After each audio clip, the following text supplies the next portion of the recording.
नमस्कार, देश की बात में हाजिर है। पहले बात बारिश की। हिमाचल प्रदेश, उत्तराखंड, चंडीगढ़, दिल्ली बारिश से बेहाल है। हिमाचल प्रदेश के लिए रेड अलर्ट है क्योंकि वहां और बारिश होने का अनुमान है। यहां पर 3 पुल टूट चुके हैं, 700 सड़कें बंद हैं, 4 राष्ट्रीय राजमार्ग बंद हैं, 1800 बिजली के ट्रांसफार्मर्स फटकर बंद हैं। हिमाचल में कल 50 सालों का रिकॉर्ड तोड़ा है। लगातार पुल, रोड के बहने की तस्वीरें आ रही हैं। 20 से ज्यादा लोगों की जान जा चुकी है। ये सब स्थानीय लोग बताए जा रहे हैं। करीब 400 से 500 लोग फंसे हैं। ये पर्यटक हैं, लेकिन इनका ध्यान रखा जा रहा है।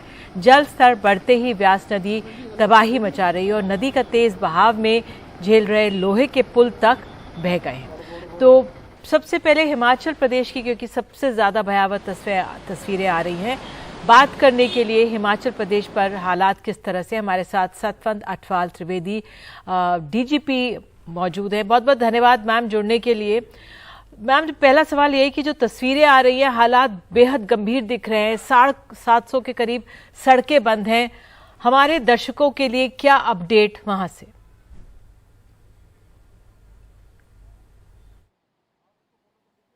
Nidhi ji, thank you for connecting with us and thank you for connecting with us to the rest of the world.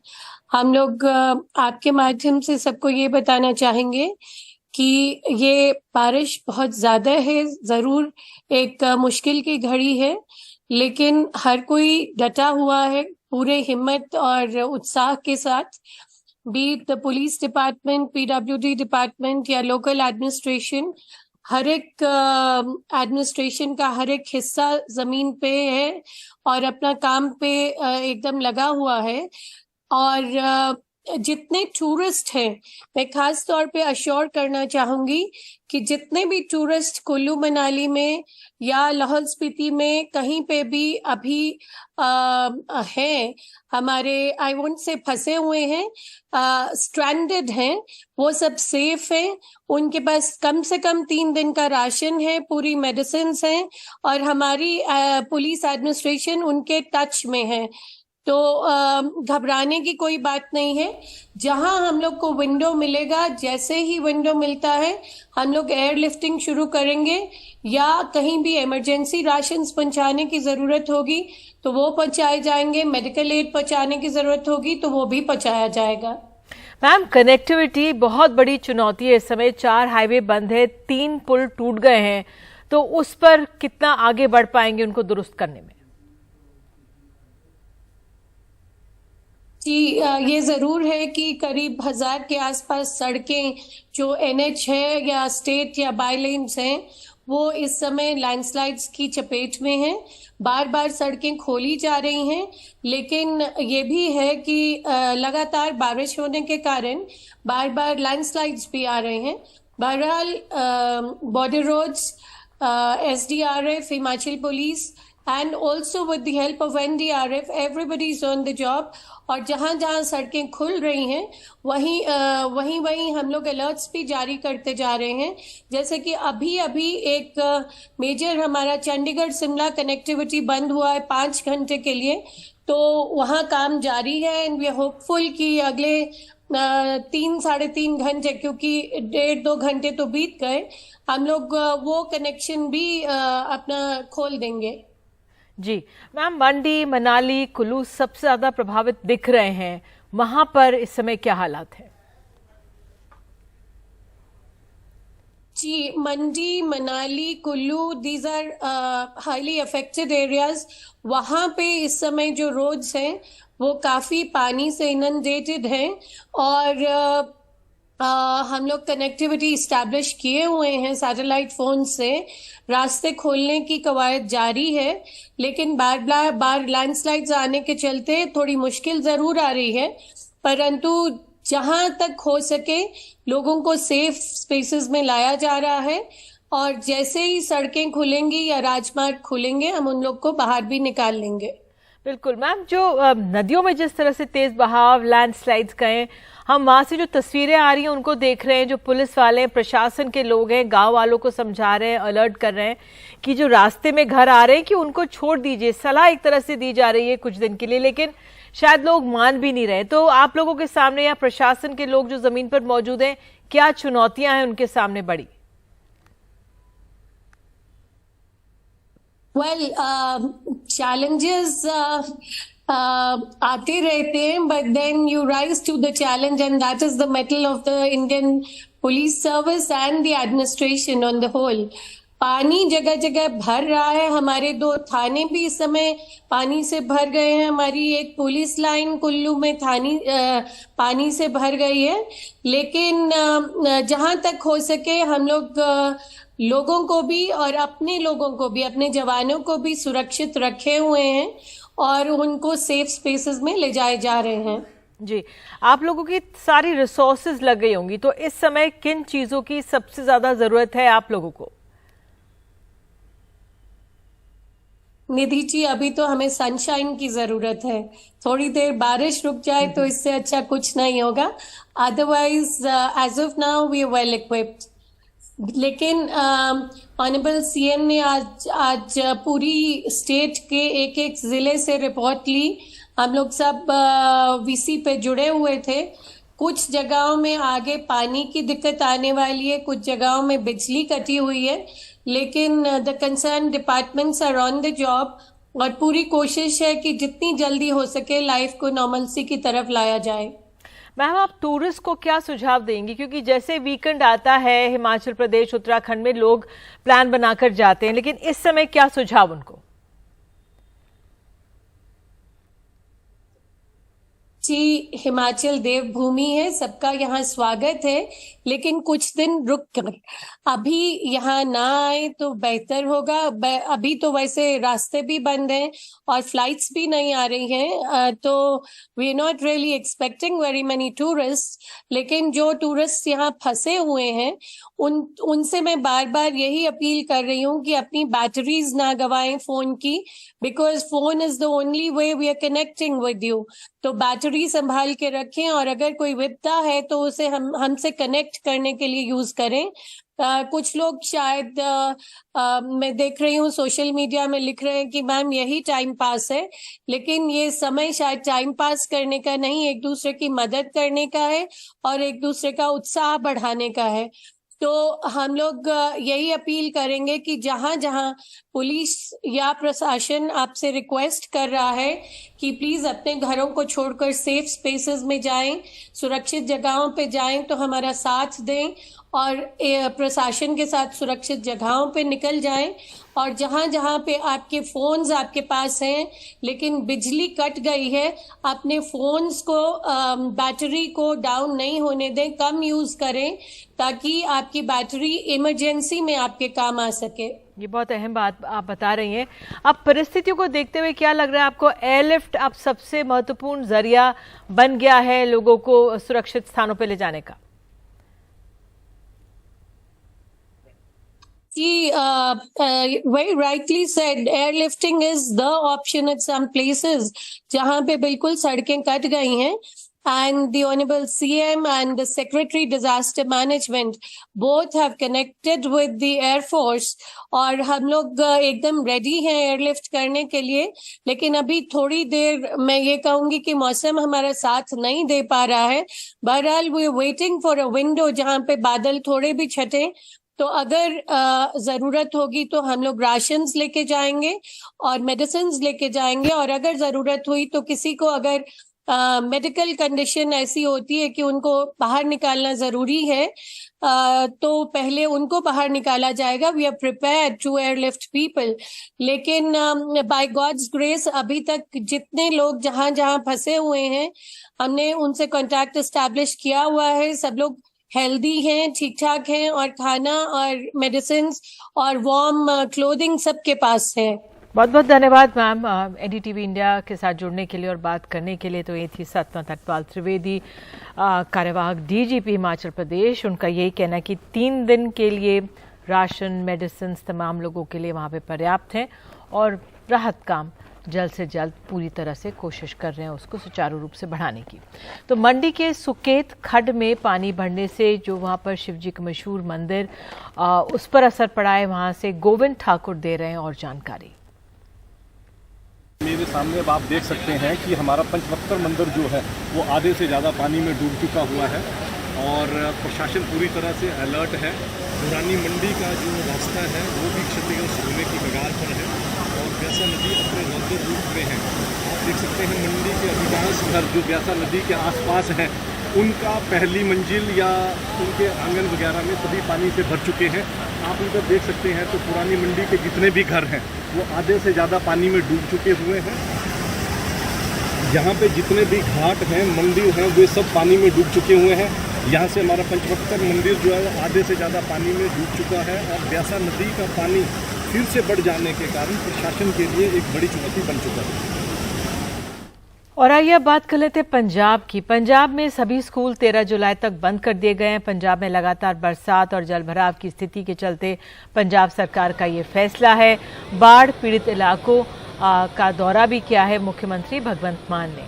और हमारे सहयोगी वेदांत अग्रवाल डेरा बस्सी में मौजूद हैं। वेदांत, इस समय वहां पे क्या स्थिति, क्या हालात?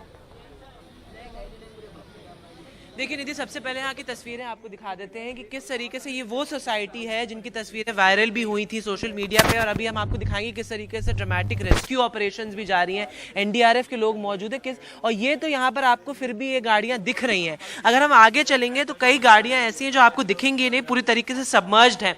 लेकिन इस समय यहाँ पर जो फोकस है वो नहीं है। फोकस यहाँ पर है कि किस तरीके से जो लोग ट्रैप्ड हैं ऊपर उनको रेस्क्यू किया जाए। ये देखिए किस तरीके से यहाँ पर पूरी पार्किंग एरिया में पानी भरा है। यहाँ इनफैक्ट हमारे साथ बात करने के लिए यहाँ पर वो भी मौजूद हैं जो इन तमाम रेस्क्यू ऑपरेशंस का यहाँ पर जायजा ले रहे हैं और पूरे तरीके से इन्वॉल्व है। सबसे पहले ये बताइए सर, कितने लोग अभी भी ट्रैप्ड हैं? सर आइए सर, यहाँ पे टोटल फ्लैट के अंदर मेरे को लगता है 600 फैमिलीज रहती होंगी जी। और काफ़ी सारे लोग हैं। मॉर्निंग में मैंने जो रेस्क्यू किए थे वो 56 के आसपास लोग थे जी। और काफ़ी लोगों को हेल्थ इश्यूज भी था। एक 3 साल की बच्ची को किया जिसका भी ऑपरेशन हुआ था जी। अभी एक कैंसर पेशेंट को मैं लेके आया था जी। उससे पहले भी एक पैरालाइज्ड थे अंकल, उनको निकाल के लाए थे। तो बहुत सारी मेडिकल इमरजेंसीज भी निधि, देखिए 50 घंटे से लोग अंदर ही ट्रैप्ड हैं और यहाँ पर आप देखिए पानी पूरी तरीके से भरा हुआ है इन तमाम पूरे पार्किंग एरिया में। और आप जी सारे बिकाऊ हैं इधर जी, आपको हम पहले तस्वीरें दिखाते हैं आके। आप ये देखें निधि, ये यहाँ पर ये नी डीप वाटर से शुरुआत होती है और फिर ये नेक डीप तक पानी आपको दिखाई देगा आगे जैसे हम बढ़ते जाएंगे। और ये एक तो प्रशासन का वेदांत क्या कहना है? 400 से 500 लोग रहते हैं जो पंप आउट करते हैं, जैसे मुंबई में होता है पंप आउट करते हैं पानी को, तो यहाँ पर भी क्या कुछ वैसा किया जा रहा है? बिल्कुल निधि, यहाँ पर इनफैक्ट एनडीआरएफ की टीम्स मौजूद थी जिनका अभी फोकस इवैक्यूएशन पे है। पंप आउट करने की पूरी कोशिश हो रही है, लेकिन आप इनफैक्ट आप हमें ये बात बताइए, निधि का ये पूछना है कि इस पानी को निकालने की क्या कोशिश करी जा रही है? क्या पंप आउट करने की कोशिश कर रहे हैं? इस टाइम हमारे पास पंप अवेलेबल नहीं है जिसके कारण ये पानी बढ़ता जा रहा है जी। हम पंप की कोई फैसिलिटी हमारे पास नहीं है। अभी प्रॉब्लम हमारे साथ ये है जो पानी हमारे पास कल था उससे कहीं गुना ज्यादा इस टाइम हो चुका है। और इस टाइम कल तो बहुत सारी गाड़ियां डैमेज हुई हैं, हमारी गाड़ियां डूब गई, सब कुछ हुआ। बट इस टाइम हमारे लिए सबसे बड़ी इशू है कि इस पानी को कैसे कंट्रोल किया जाए, लोगों को कैसे वहां से इवैक्यूएट किया जाए। सबसे एनडीआरएफ की टीम जैसे आई थी, वो आई, थोड़े से लोगों को इवैक्यूएट किया और उसके बाद वो चली गई। अभी एक मैडम का मुझे फोन आ रहा है, उनको मेडिकल इमरजेंसी है। इनफैक्ट हम आपको एक और दिखाते हैं, यहाँ पे देखिए किस तरीके से बोट्स में रेस्क्यू हो रही है। ये देखिए इन लोगों को रेस्क्यू करके लाया गया है वहां से, उन तमाम जो 3rd फ्लोर 4th फ्लोर्स पर ये लोग ट्रैप थे वहां से रेस्क्यू करके इन लोगों को लाया गया। तमाम एनजीओज भी यहाँ पर मौजूद है जो मदद कर रहे हैं उन लोगों को यहाँ से इवैक्यूएट करने को जिनकी बिजली की सप्लाई नहीं है। इसमें बहुत सारे बुजुर्ग भी मौजूद है, जैसा कि आप देख सकते हैं बोट्स में उनको इवैक्यूएट किया जा रहा है। लगातार कोशिश करी जा रही है कि किसी तरह उनको पानी और खाना पहुंचाया जाए, लेकिन यहाँ के लोगों का कहना है कि इसमें प्रोफेशनल्स नहीं है, प्रोफेशनल्स की कमी है, क्योंकि जो एनडीआरएफ भी आई थी उतने पर्सनल नहीं थे यहाँ पर कि इन इमरजेंसीज को एक्चुअली टैकल कर सके। निधि, तो यहाँ पर सिचुएशन काफी इस समय खराब है, लेकिन एक साय ऑफ रिलीफ ये है कि बारिश बंद है पिछले 2 घंटों से। बिल्कुल वेदांत, और आपके पास आगे भी हम 7 बजे आएंगे और आप ही से तमाम जानकारियां लेंगे। तो फिलहाल प्रशासन अगर सुन रहा है तो जिन चीजों की दरकार है वो वहां पर उपलब्ध कराई जाए। बहरहाल आइए आगे बढ़ते हैं। इसके बाद में दिल्ली का हाल जान लेते हैं। दिल्ली में भी बारिश से हालात खराब है। आज कुछ बेहतर हुए। दिल्ली में बीते 2 दिन लगातार हुई बारिश में कई हादसे हुए जिनमें अलग अलग जगहों पर 5 लोगों की मौत हो गई, 5 से ज्यादा लोग घायल हो गए। साथ ही यहाँ बारिश की वजह से कई जगह सड़क, अंडरपास, रिहायशी इलाकों में जल जमाव हो गया है। और अब यमुना में जो खतरे के निशान से ऊपर यमुना जी बह रही हैं दिल्ली में। हमारे सहयोगी परिमल कुमार हमारे साथ मौजूद है। परिमल, क्या स्थिति वहां पर, वहां से जानकारी दीजिए। देखिए यहाँ पर जैसा आपने कहा कि खतरे के निशान को पार कर गई यमुना। वार्निंग लेवल को लेकर सुबह में चिंता और चुनौती थी निधि, लेकिन अब जलस्तर ऊपर निकल गया है। इसका मतलब सीधे तौर पे यह है कि रिवर बेड के इलाके में यमुना के किनारे जो लोग रहते हैं उनको दूसरे जगह पर सेफ साइड पर ले जाने की एक चुनौती है सरकार के सामने में, और उसको लेकर पहल चल रही है। लेकिन आप यहाँ पे तेज बहाव देख सकती हैं। यहाँ पे बोट क्लब में हम मौजूद हैं और ये बोट क्लब वही जगह है जहाँ से लोगों को एक जगह से दूसरे जगह जब वो फंस जाते हैं तो उनको निकालने का काम होता है। और ये पूरी तकलीफ जो होती है अमूमन हर साल की होती है, क्योंकि रिवर बेड के इलाके में बहुत लोग रहते हैं। लेकिन सबसे बड़ी बात है कि यहाँ पे कोर्ट में खाद जैसी स्थिति है। एक तो हथनीकुंड बैराज से पानी लगातार छोड़ा जा रहा है और दूसरी तरफ अब भी यहाँ पर बारिश जो है वो धीरे धीरे होनी शुरू हो गई है। ऐसे में चिंता और चुनौती बढ़ जाएगी। और आज जिस तरीके से शरद ने जानकारी दी कि दिल्ली के मुख्यमंत्री ने भी बैठक ली है, लेकिन यहाँ पर एक जानकारी और हमारे पास में आई कि यमुना फ्लड डिपार्टमेंट के जो लोग हैं, जो अधिकारी हैं, वो अब उन लोगों से मिल रहे हैं जो यमुना किनारे उस्मानपुर के इलाके हो या ओखला के इलाके हो, जहां पर वो रह रहे हो, उनको समझा सके और उनको सही जगह पर ले जाया जा सके। तो ये एक सबसे बड़ी चुनौती है। लेकिन यहाँ पे आप पानी का बहाव देख के समझ पा रही होंगी कि किस तरीके का पानी का बहाव है। अपने आप पे तेज बहाव है ये। और आमतौर पे यमुना जी में इस तरीके के पानी जब तक हथनीकुंड बैराज से छोड़ा नहीं जाता और बारिश का मौसम नहीं होता, नहीं देखने को मिलता है। लेकिन अब यह समझना पड़ेगा कि यमुना का जलस्तर अगर खतरे के निशान के ऊपर है तो उसका असर आने वाले वक्त में कहां पे पड़ना है। बिल्कुल परिमल, इस जानकारी के लिए आपका बहुत बहुत धन्यवाद। नजर बनाए रखें। और आइए अब रुक करते हैं उत्तराखंड का। उत्तराखंड के भी कई जिलों में भारी बारिश हुई, कई जगहों पे भूस्खलन की खबरें हैं, तस्वीरें आई। बारिश में हुए अलग अलग हादसों में 9 लोगों की मौत हो गई, साथ ही कई लोग घायल हुए। यहाँ के पौड़ी गढ़वाल, चंपावत, उत्तरकाशी, पिथौरागढ़ समेत कई जिलों में भारी बारिश हो रही है। कई जगहों पर भूस्खलन हुआ है, जिससे सड़क पर आवाजाही में खासी परेशानी हुई है।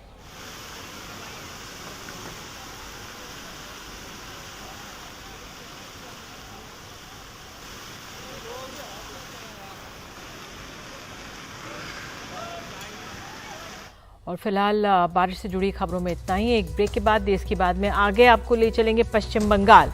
वहां पे पंचायत चुनाव हुए हैं, चुनावों में हिंसा हुई है, 24 लोगों की जान गई है। रिपोर्ट दिखाएंगे।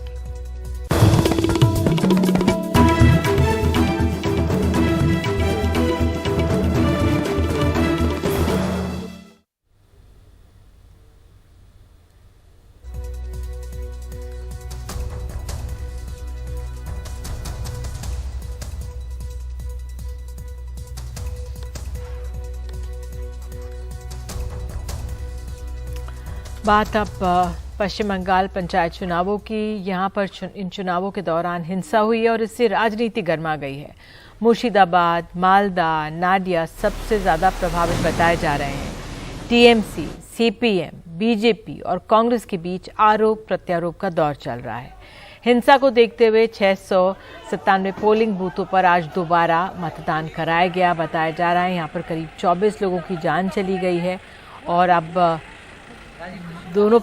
चारों पार्टियां एक दूसरे पर आरोप लगा रही हैं। अब बीजेपी कह रही है कि उसकी जांच टीम बंगाल जाएगी। उधर तृणमूल की तरफ से कहा जा रहा है केंद्रीय फोर्सेस जब वहां पर हैं तो इस तरह की हिंसा क्यों हुई। तो पश्चिम बंगाल में पंचायत चुनाव में हिंसा की जांच के लिए बीजेपी भेजेगी 4 सांसदों की जांच टीम।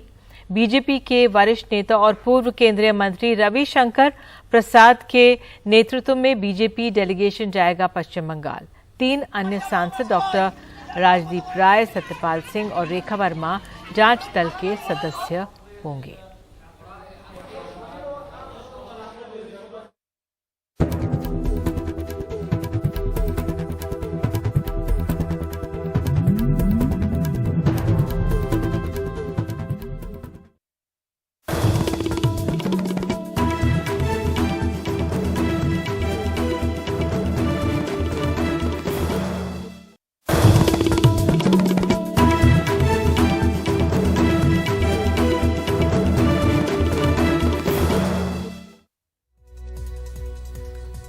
अयोध्या में जैसे मंदिर निर्माण अपने लक्ष्य की तरफ बढ़ रहा है, वहीं दूसरी तरफ पूरे अयोध्या को नया रूप दिया जा रहा है। अयोध्या में लोग बहुत आसानी से पहुंच सके, इसके लिए हर एक बिंदु पर ध्यान दिया जा रहा है।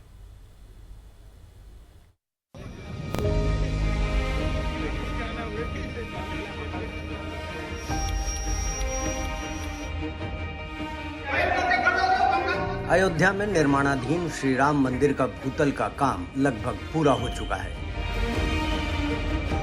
पारंपरिक नागर शैली में बन रहे इस मंदिर को इस तरह तैयार किया जा रहा है कि ये अगले 1000 साल तक सुरक्षित रहे। मंदिर को बनाने के लिए राजस्थान के बंसी पहाड़पुर से पत्थर मंगाए गए हैं। खास बात यह है कि मंदिर में सीमेंट और सरिया का इस्तेमाल नहीं किया जा रहा। सारा काम लगभग पूरा है, केवल सज्जा का काम बाकी है, वो चल रहा है। दिसंबर 23 तक सज्जा का काम पूरा हो जाएगा। इस काम में सभी इंजीनियर्स और ट्रस्ट लगा हुआ है। 5 मंडप है, 5 मंडपों में से गुजरते हुए भगवान का दर्शन करने के लिए गृह मंडप तक दर्शनार्थी आएगा और उसके बाद प्रसाद लेता हुआ निकल करके जाएगा। राम मंदिर का काम जिस तेजी से आगे बढ़ रहा है, उसी तेजी से अयोध्या को भी सजाने संवारने का काम चल रहा है। शहर की सड़कों को चौड़ा किया जा रहा है। अधिकतर श्रद्धालु रेल मार्ग से आएंगे। इसे देखते हुए अयोध्या के लिए नई ट्रेनें भी चलाई जाएंगी। अयोध्या के लिए देश विदेश से आने वाले श्रद्धालुओं के लिए हवाई संपर्क भी बेहतर किया जाएगा। इसके लिए हम लोगों ने व्यापक कम्युनिकेशन प्लान बनाया है हम लोगों ने, और ट्रांसपोर्टेशन प्लान भी बनाया है। इसमें हम लोग दोनों मार्ग को, जो रोड्स हमारे हैं, उसको हम चौड़ीकरण कर रहे हैं और साथ साथ एयर कनेक्टिविटी बढ़ा रहे हैं। रोड ट्रांसपोर्ट, रोड सिस्टम भी हम लोग काफ़ी मजबूत कर रहे हैं। साथ साथ हम लोग रेलवे नेटवर्क भी है, उसको भी हम लोग फेज़ 1 हमारा कंप्लीट हो चुका है अयोध्या धाम का। और तो काफ़ी हम लोग मल्टी डायमेंशनल काम कर रहे हैं इसमें। अयोध्या के चारों ओर पौराणिक जगहों और कुंड सरोवरों को सजाने का काम भी अंतिम दौर में है।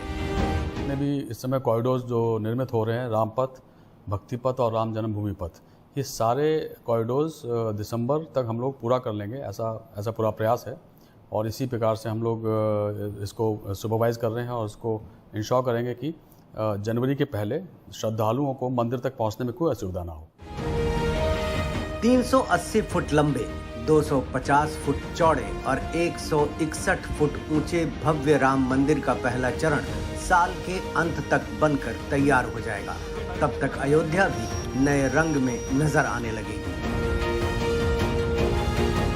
तो अब धीरे धीरे इंतजार की घड़ियां खत्म हो रही हैं। आने वाले कुछ दिनों में भगवान श्री राम भव्य मंदिर में स्थापित होंगे और लोग दर्शन पूजन करेंगे।